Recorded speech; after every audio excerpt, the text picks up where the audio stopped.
Hello and welcome back to Frogboy X1 Gaming. I'm Andrew and today we're going to talk about Spider-Man 2. Now as you can see, it is getting very good reviews. I mean, this thing is a 91 on Metacritic right now out of 122 reviews.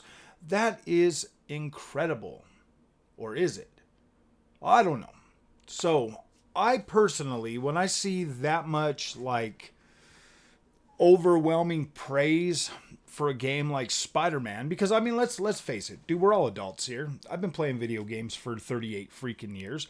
You've been playing video games for a long time. Everybody out there has been playing video games for a very long time. And we've seen the previews.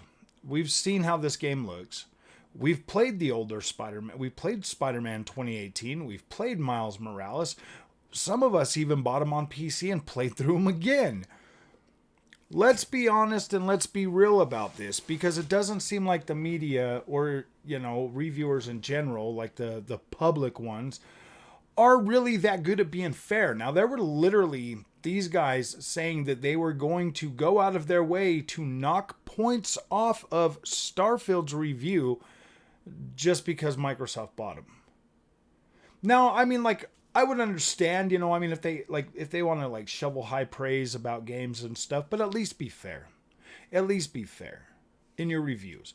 I'm looking at Starfield, and I've thoroughly enjoyed that game. It is the first Todd Howard Bethesda game that I've ever beaten. I have never beaten any of the Elder Scrolls games, and I've never beaten any of the Fallout games. But I have beaten Starfield and fully enjoyed and fully appreciate that game for what it is and how the team came together to build that. So you're trying to tell me that game doesn't deserve high praise because Microsoft bought it, but Spider-Man deserves high praise because PlayStation bought Insomniac. I don't get it. Now, my expectations due to these reviews are very high now. I will go into this with the highest expectations that I can bring for it. That's fair. That's fair. I had to wait until launch day to buy this game. I'm looking at that and I'm seeing overglowing praise for Spider-Man 2. Now, when I go into this game, my expectations are going to be high. I think that's fair. I think that is very fair. I want to see a dramatic improvement over the first game that scored an 88. I want to see a dramatic improvement over that. I want to see visuals that are absolutely going to blow me away. This is a PlayStation game. It should be nothing less. I don't want to play this at 864p at 30 frames a second. I want my 4K and I want my 60 frames a second. Now, I will be okay without having ray tracing in that, but I want my 4K and I want my 60 frames per second. I want better looking visuals than the PlayStation 4 games, and I want the story to be out of this freaking world, better than 2018, because I absolutely loved 2018. I reviewed that game very high, and I think that one is a masterpiece. So I really want to see this one blow me away. But sadly, I don't think the weak PlayStation 5 is going to do that. I don't think the weak PlayStation 5 is going to give me the visual representation of Spider-Man 2 that I deserve. I do. I deserve it. I should be able to choose if I want to play it on my PC or if I want to play it on a PS5. Because to me, $70 for the PlayStation 5 version, when they could have easily simultaneously launched this on PC and let me have the option to pick the better version, that really sucks. So, I mean, I'm already disappointed going into that. I need you to know that. And now that these reviewers are out there shoveling praise over Spider-Man 2, while the same people told you that Starfield was bad because Microsoft bought it, so they couldn't give it a higher score.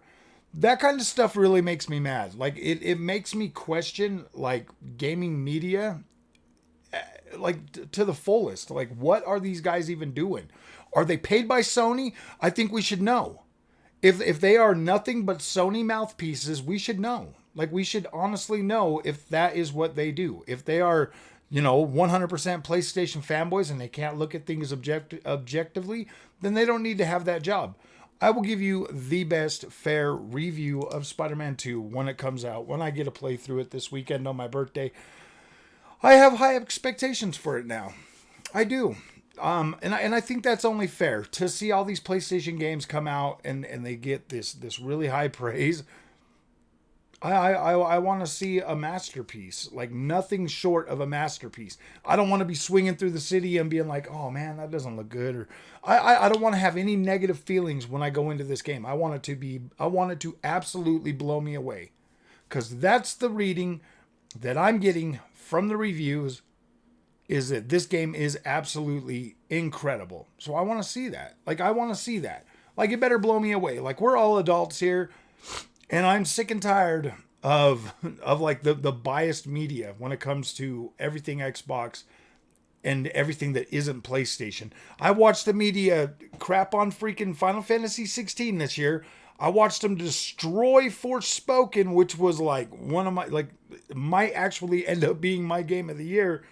And I've watched them like literally go out of their way to decimate everything that was Xbox. Everything that was Xbox, they have went out of their way to decimate it. But then all of a sudden, Spider-Man 2 comes swinging along, and it's got like some really, really high praise for a superhero game. Really, guys? Really? I am a little bit bitter right now, just because of the fact, like, honestly, I'll give you a fair review. I'm going into it with high expectations now. I think that's only fair. So we'll find out here this weekend when I actually get my hands on the game, if it's actually worth it or not. So we'll see you guys in the next one. Thank you for watching. Don't forget to hit that like and subscribe button, and we'll see you guys later.